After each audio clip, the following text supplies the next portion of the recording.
Hey guys, welcome to the Property Panel Podcast. You got myself, Jalen Hardcastle, here with co-host Josh Story. And today we're going to be going over buying agent versus selling agent. But before we get into that, Josh, thank our sponsors. Yeah, I want to thank Collier Title Company. If you need deed prep, title work, closings, and more, they're located in Brandenburg, E-Town, and Louisville. You can call them at 270-763-6589. And then for this week's sponsor, We Buy Houses. We can offer you cash and close in as little as 2 weeks. You can give us a call at 270-945-5416 or 270-945-7189. Thank you for that, Josh. And if you or anyone you know would like to be a weekly, monthly, or yearly sponsor, it's 100 weekly, 300 monthly, and 3,000 yearly. And you're advertised on our intros, outros, as well as intermissions, as well as all social media platforms. So go ahead and give us a like, share, subscribe. That goes a long way. And you want to tell them a little bit about our TikTok giveaway we got going on? Yeah, we're trying to hit 100 followers on TikTok. I think currently we're around like 50 or so. But once we hit 100 followers, we're going to be doing a merch giveaway for Property Panel Podcast and some Cedar Hill Properties merch. So if you're not followed already, go to TikTok. Just look up Property Panel Podcast, and we should pop up. We're also on Facebook. We're on YouTube. We're on Spotify and Apple Podcasts, so you can check us out on all those platforms. But, yeah, we're looking to get 100 followers on TikTok, and then we're going to give away some free shirts, some free merch. So go check us out and give us a follow. Yep, appreciate that. And obviously we got some local news here today. Obviously we got that November 2nd Golf Scramble coming up. We literally posted it 2 days ago, got every hole sponsored.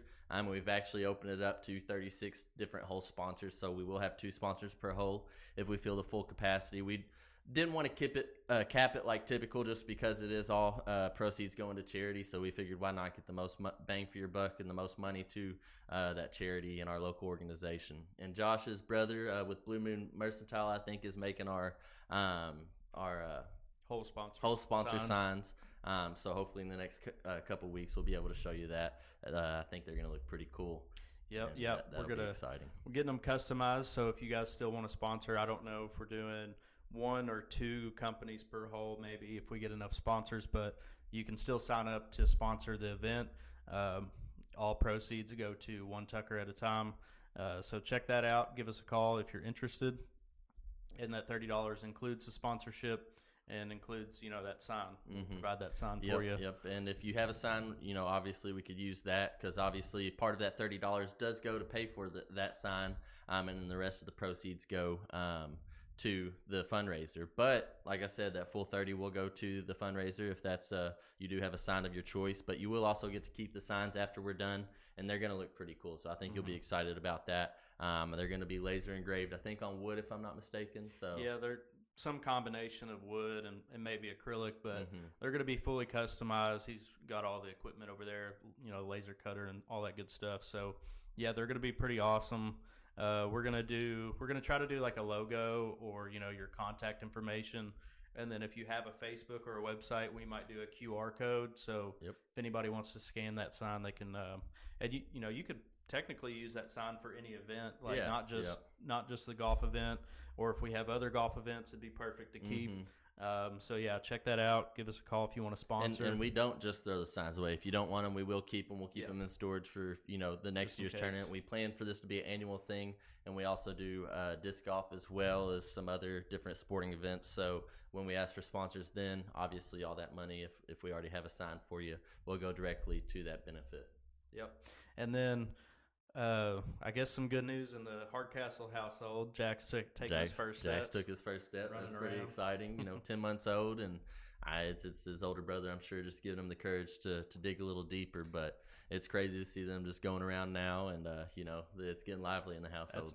That's pretty early, isn't it? 10 months. Oh, it's pretty early. Ezra, he didn't take his first steps till right after a year, so he's already a couple months ahead of him, and he's climbing, and just something new every day. That's going to be a handful. You're going to be dealing with that here for too long. You got one on the way. Or am I supposed to say that? No, you're fine. I apologize. I might have spilled the beans.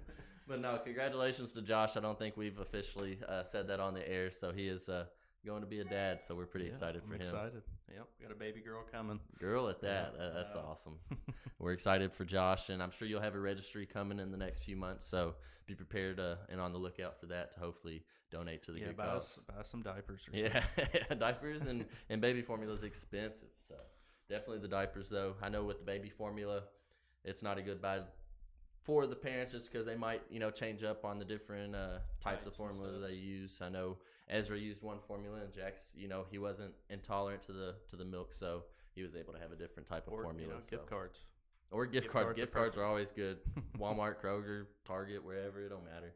But yeah, he'll have that here in the coming months. And then obviously, like we said, we got that golf scramble. Me and Josh have been golfing quite a bit. I usually come out on top, so that's one thing I got to say. When we go to Top Golf, it's a little more level playing field, but I still come out victorious. I hit better on at Top Golf for some reason.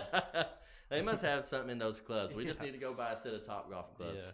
My golf game's been struggling lately, but it's on the up and up. Yep. It's me, Josh, Ethan, and I'm pretty sure our buddy Chrome that's going to be the 4-man team for the Doe Valley Scramble over here.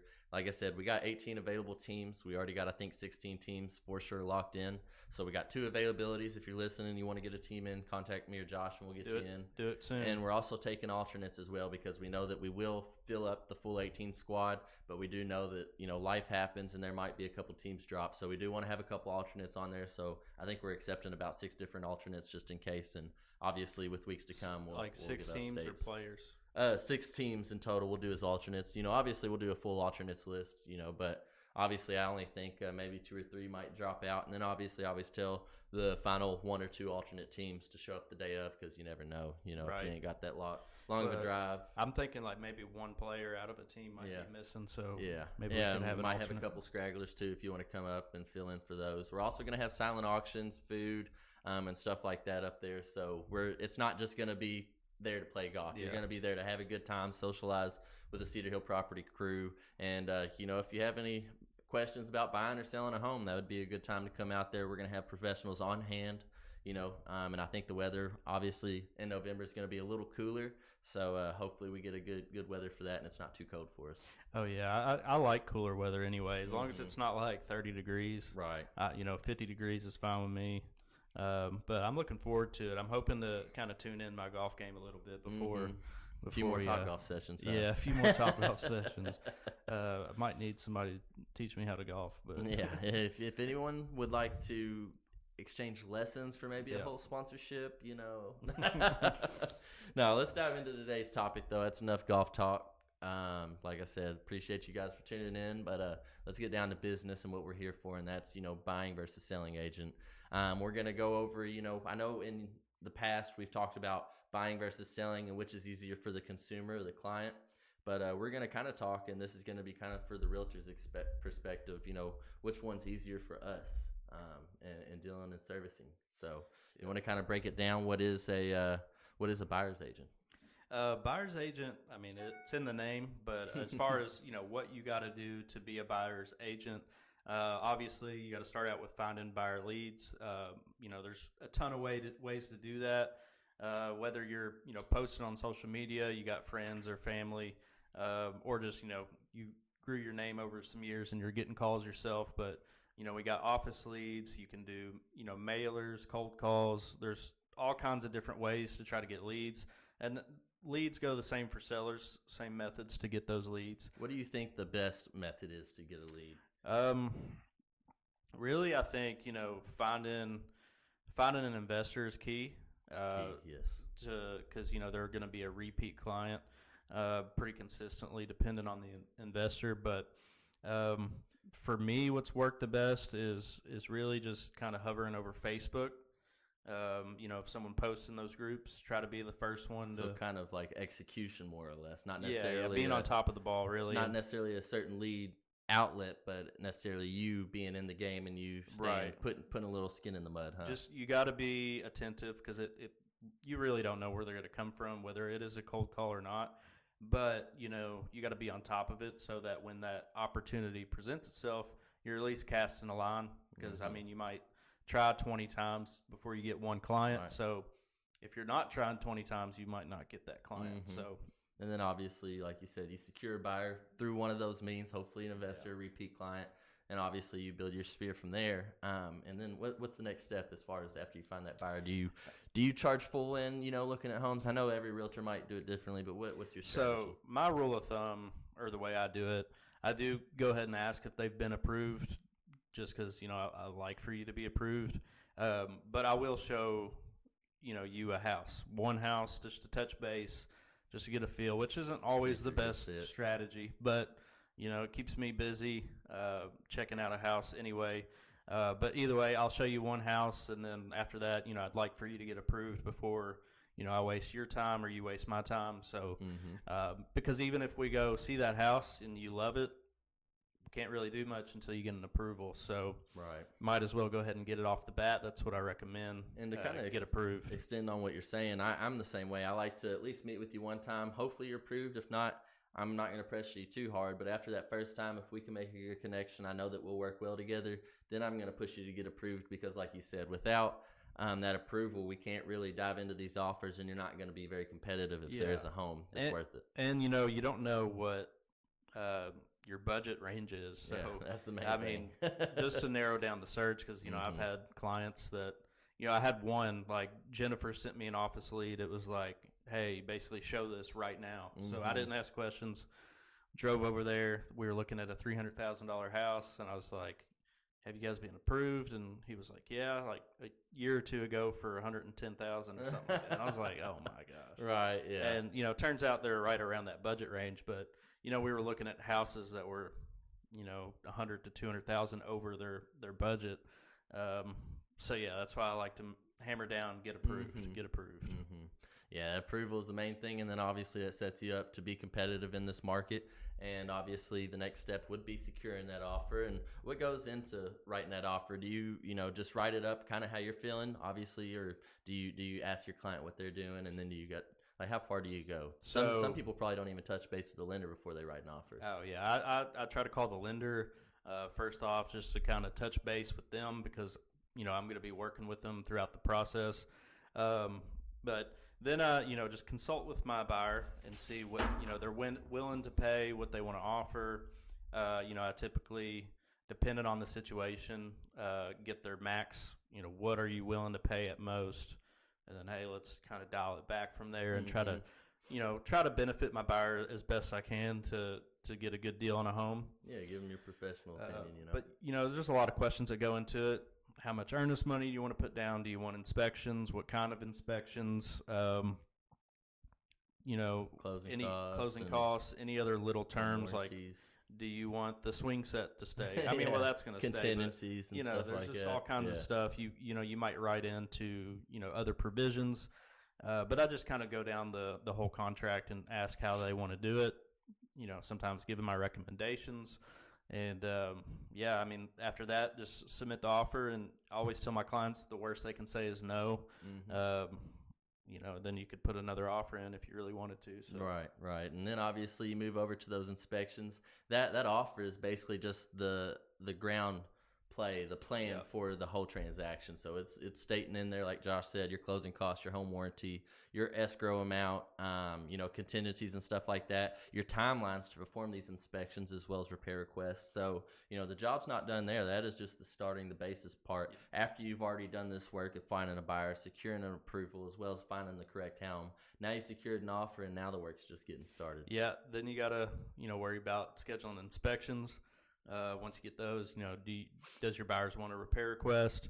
If you get through inspections, then you're kind of just waiting on appraisal. You're waiting on their terms, and then obviously just final underwriting and lending. But you can get into those repair negotiations, like you said, and they can kind of get kind of strenuous. There could be.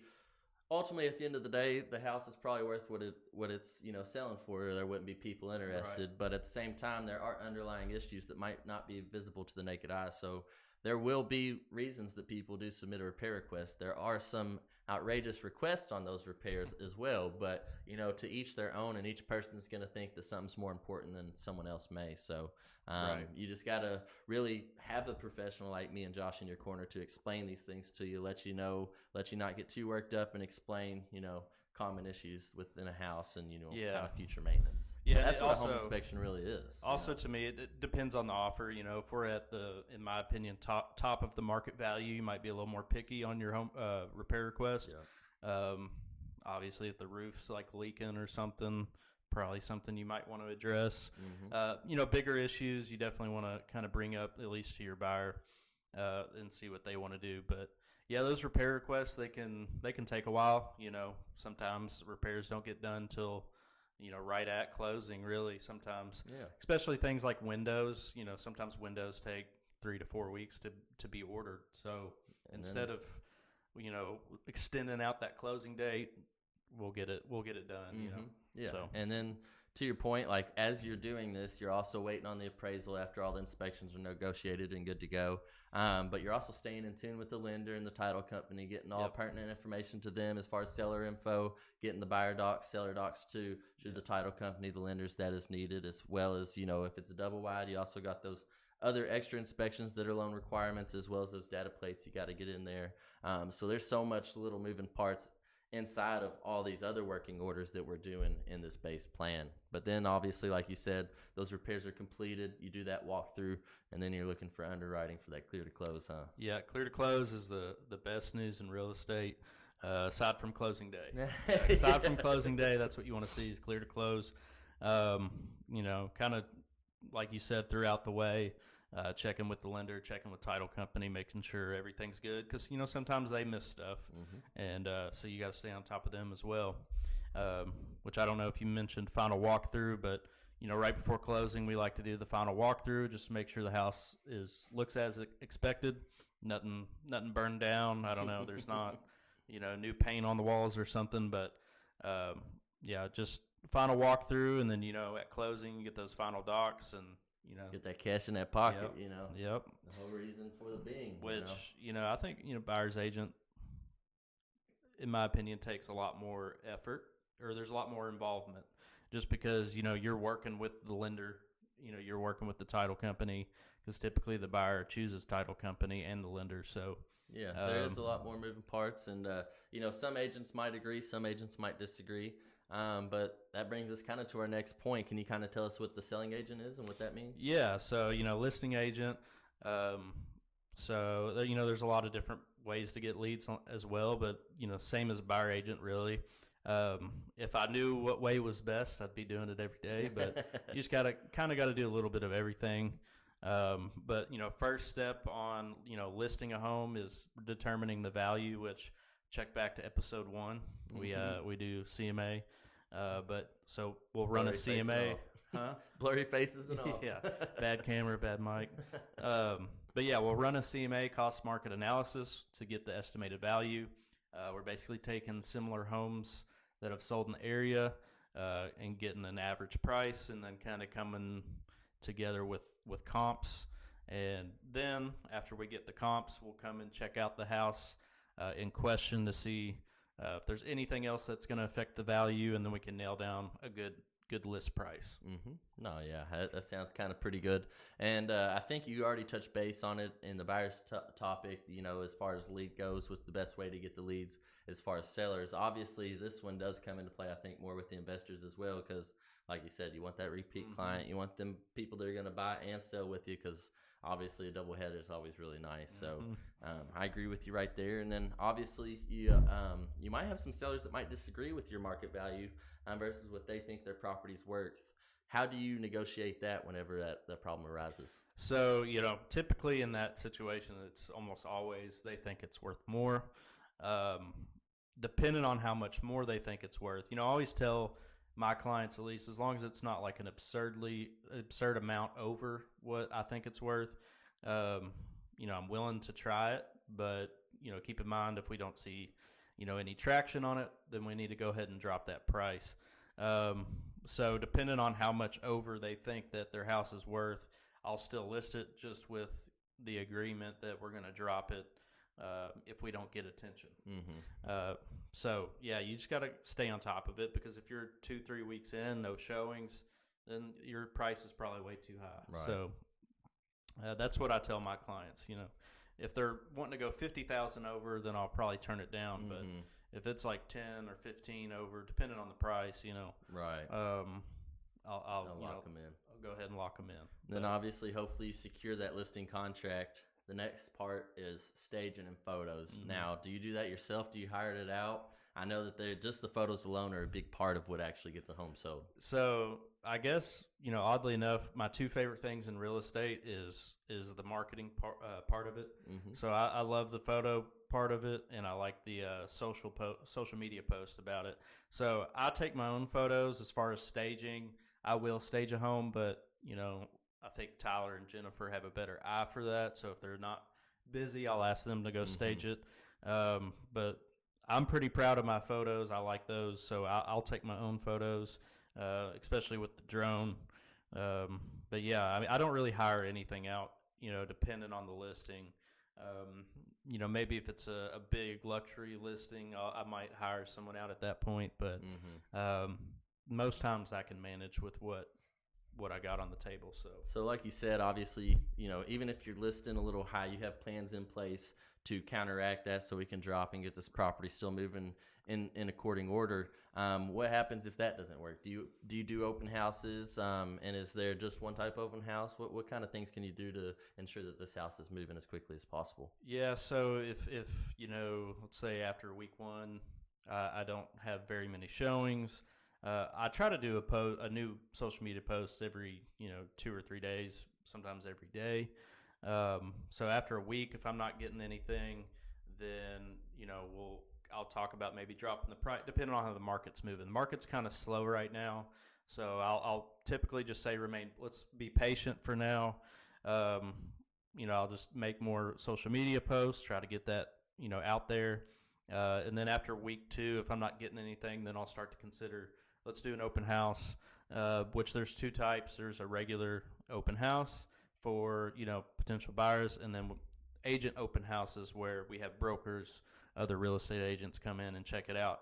And really what we're doing in that one, they obviously or hopefully have buyers themselves, but mainly we're getting feedback on what they think about the listing, just because they do what we do. They see a lot of houses, so they can tell us from an unbiased perspective what we could do better on this listing. So yeah, I try to do open houses after 2 weeks if I'm really not having anything.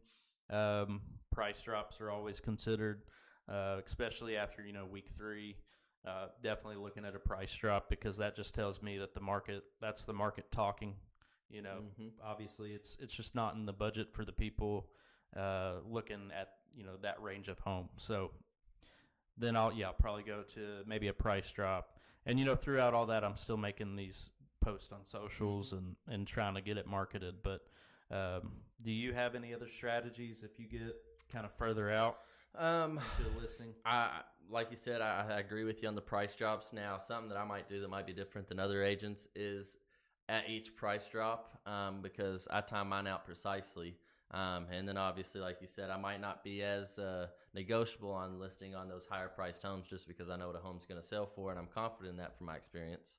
But what I'll do is take the property actually off the market for a couple of days, bring it back as a new listing, and potentially even get new photos if I could see a few that might, be deterring a few people, or might not show the best showcase of this property. So there's a few different tricks up the bag, which we all utilize. Obviously, we're a team, so we like to bounce things off of each other. I've tried that a few times. It works great. If it's sitting for a while, for whatever reason, that just leaves a bad taste in the mouth of buyers. So taking it off the market, putting it up as fresh, really does bring in, a lot more attention. So and then that's another good strat. After your hard work pays off doing all that, it's time to negotiate an offer. I know that we talked about it on the buyer's side, but on the seller side, it looks a little different. You still want to look at those key points, but how would you go about negotiating that, obviously, according to market? Really, to me, it breaks down to what the seller is trying to get out of the deal. You can take a good estimate of what closing is going to be for a seller, plus their payoff, and then take obviously a purchase price. If do you want to clear $10,000 or do you want to clear $30,000, whatever it may be, I'll take that into consideration, and that'll be part of our counter offers. Case by case basis, depends on what the seller wants, but I'm pretty clear on that with them. Here's where we'll be at on your proceeds, and then we'll base our counters off of that. And then timelines. Does my seller need to be out quick, or maybe they need to stay in the home for another 2 months because they're building. All those factors go into our counter offer. Another thing I'm checking for is, are the buyers approved? Sometimes, who are they approved with? Yeah, who are they approved with is a big one too. Yeah, what title company do they use? Just every little aspect, I'll go over that with my seller. Give them my recommendations. Ultimately, it's up to them how they want to counter, but definitely will advise them on all those little details. I think that really helps us iron it out. Yep, and then obviously you negotiate that offer. You get the repairs. Hopefully there's not as many on the seller side, but the ball's really in your court, especially on those repair requests. Right. Now, as far as when you get to the appraisals on that next step in the selling process, that's when you got to be worried if there's any repairs requested, because them are needed for the loan to be approved. And so I for that, I try to stay ahead of that. Sometimes before we even list, I'm like, hey, factor that into your price. You might get a repair request. You might get an appraisal repair request, which is going to be required. So I let them know, factor in an extra X amount of dollars just in case you have a repair request or appraisal request, which, like you said, the appraisal ones are required or the deal can't go through. Repair requests are more preference, but sometimes it's necessity. Sometimes you have a bad foundation, your roof's leaking. Some of those bigger issues you got to kind of plan for. That's why the seller's disclosure is important. Just disclose it all too. Yeah. A lot of people don't realize that there is a little part in the contract. If it's disclosed on the seller's disclosure, it is not needed to be repaired, and that is actually says it on the repair request as well. I've had a few deals where we've actually, had that save us. For like escrow? Huh? Like, let's say on the seller's disclosure, roof leaks, and they get an inspection, they want the roof repaired because the roof leaks. Technically, they don't have to according to contract. Now, obviously, then buyers could say they're unsatisfactory with that home inspection, so they could back out at the same time. So it is a negotiation on both sides, but there are tricks to the trade, and if you have a professional in your corner, I think it makes it go a lot smoother. Oh yeah. Some people devalue real estate agents, but ultimately we do this every day. We have a lot of connections. We take out a lot of the legwork for you. And really make sure you're protected in the deal ultimately, and that's the benefit of our contracts is so that you don't get screwed out of money or your home. So that's a big benefit to using a realtor. And then after obviously that, now on this side you got to go pick up your sign and lock box, secure those keys, and then you have your go closing. Then you're at closing. What's easier, you think? In my opinion, I think listing's easier, and I think it's better in general, just because to me, if I list a house, I feel like, depending on the price, I'm definitely going to sell it, also, you have a good chance of getting buyer clients, so you can either get both sides, or maybe they want to go look at something else, but you can get leads off of being a listing agent. So I like listing better, and I do think it's a little bit easier, and I enjoy it more. I like going and taking the pictures and getting it ready. What about you? What do you think? I think that it is easier on the listing side, but me personally, and just how hard I am on myself, I find it more mentally easier to deal with buyers, just because I am hard on myself, and no matter if it's the seller's fault that they're listing a little too high above my professional opinion or what, I still want that property to sell, and I just feel like I put a lot more pressure on myself on the listing side. Right. But like you said, I do think it's easier physically, and as far as the whole transaction goes, being on the seller's agent side. But you get paid about the same pretty much whether you represent a buyer or a seller. I will say there's pros and cons to both. Those buyers, you might have to travel for years trying to find them a home, or you might find them on the first one. It's a hit or miss, and the same with sales. Obviously you might sell a home or you might not. It's totally up to you, and I'm confident we can do either that we set our mind to, so I don't think there's an issue. But Yeah, I agree with you wholeheartedly. Definitely easier to list. I just prefer buyers because I feel like I can perform a little better. I can find off market deals, all these deals and stuff like that. I still love having buyer side too. I like going and showing houses and representing buyers. I just think the listing's easier, and what I like about it is the kind of marketing portion of it. Right. But yeah, that's kind of why that's my preference. What's your favorite part about representing a buyer?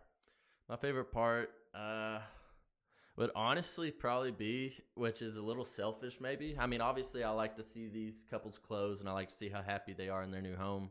But really, just seeing these different types of houses. As far as listing, you go see one house, which you do see different houses. But with one buyer, you can see, 100 houses, whereas with one listing, you might only see 3 or 4 from that person over your whole career, Right. Whereas in buyers, you're going to look at a bunch of different homes, and I like to see all the different types of builds and constructions, and they give me ideas for remodels or even constructions of my own. Yeah, I like that. The only part I don't like about that is the drive time. Yeah, but yeah, the drive. I do like I hate to drive. looking at different houses, and for my future house that I build, it gives me ideas on what maybe I want to do, or like you said, for fix and flip ideas. So I like that buyer aspect as well. So you got anything else for us today on buying and selling? Anything important you want to get out to the people? Check out 111 Nelson Lane in Brandenburg. There you go, a little shameless plug. It's a nice home built in 2019, custom home, and it's sitting on 5 acres. So give me a call if you want to check that out. What about you, Jalen? Got any good listings out there? I got 3, but you can just see them on the Facebook. I don't want to mention them because they should have sold already. And I got 2 on Eagles Nest if you're wanting a 4-bed, 2-bath for around $200,000. So there you go. We got plenty of listings in the office. Hit one of us up, and we'd happy to get you into any of those. Obviously, if you're approved. But before we tune off, you want to give a thanks to our sponsors? Yeah, thank you to Collier Title Company. If you need deed prep, title work, closings, and more, they're located in Brandenburg, E-Town, and Louisville. You can call them at 270-763-6589. And then for this sponsor, We Buy Houses, we can offer you cash and close in as little as 2 weeks. You can give us a call at 270-945-5416 or 270-945-5416.